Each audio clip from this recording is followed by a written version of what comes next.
నా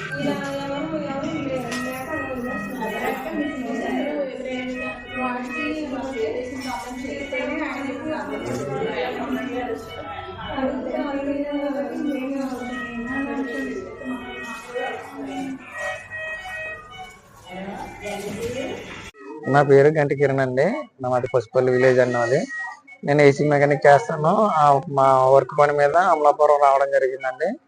నేను నా పని ముగించుకుని ఇంటికి తినుబండాల దగ్గర తిందామని ఆగినప్పటికీ ముగ్గురు ఎవరో గుర్తు తెలియని వ్యక్తులు నా మీద దాడి చేయడానికి వచ్చారండి. ఆమె దాడి చేయడానికి వస్తున్నారంటే మనం సుభాష్ ఉన్నారు కదండి, మన మంత్రివర్యులు వాళ్ళతో వాళ్ళకి అని చెప్తున్నారు. ఏమన్నా ఎందుకు కొడుతున్నారంటే మేము వాళ్ళతో వాళ్ళకి ఏదైనా చేస్తామేమో.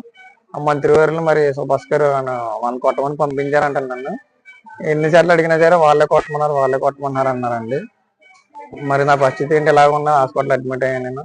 అది ఏదో న్యాయం జరిగే వరకు మీరు అందరూ నన్ను పోరాడుతూనే ఉంటానండి. నేను అది న్యాయం చేయని మిమ్మల్ని అందరినీ అడుగుతున్నాను.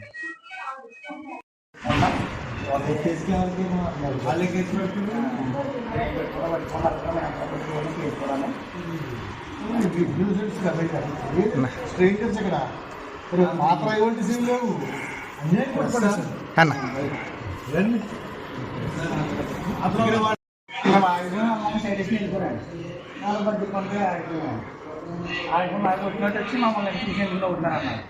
మీరు మాకు నవ్వలేదన్నా. సరే సారీ చెప్పండి అన్నారు. దేనికన్నా అన్న చెప్పని వెళ్ళిపోతాం అన్నారు. సారీ చెప్పేసాను వెళ్ళిపోరాడు.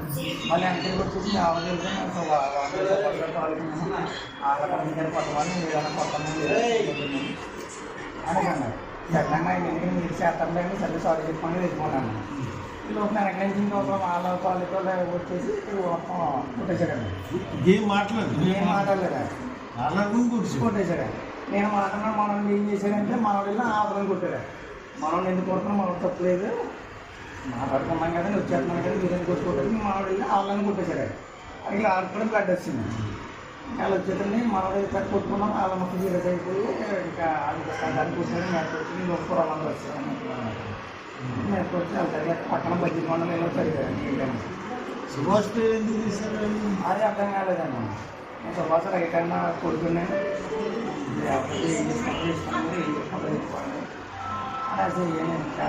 పోలీసులు ఏమైనా కామెంట్ చేశారు? నేను మాట లోపల మా నెల తెలియదు ఉంటే వాళ్ళని కొడతలేదనేసి మా నెల ఫోన్ చేశాను. వాళ్ళు వచ్చారండి. వాళ్ళు వచ్చినప్పుడు అతను ఇదే ఎవరిసేపు కాకేస్తున్నారు. ఇంకా బతుకుని ఎవరు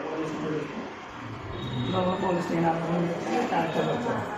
వచ్చినప్పుడు అక్కడ